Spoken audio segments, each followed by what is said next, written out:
Milí bratia a sestry, slovo, o ktorom chcem dnes hovoriť, je vďačnosť.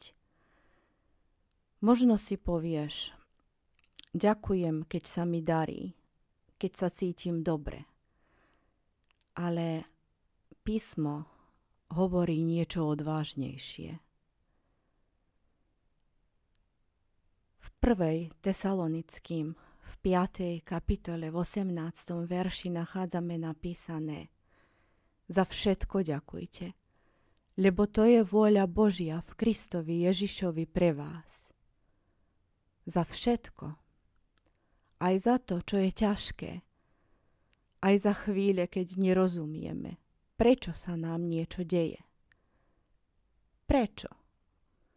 Lebo vďačnosť mení naše srdce.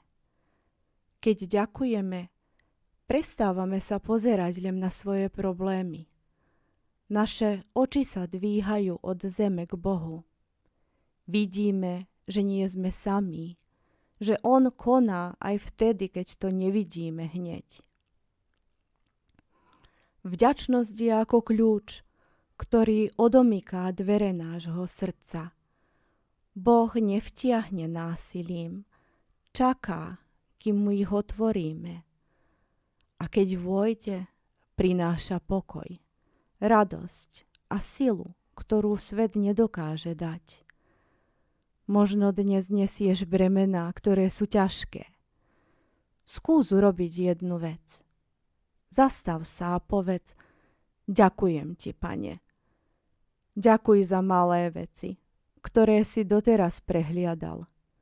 Za dých, za jedlo, za človeka, ktorý ťa má rád.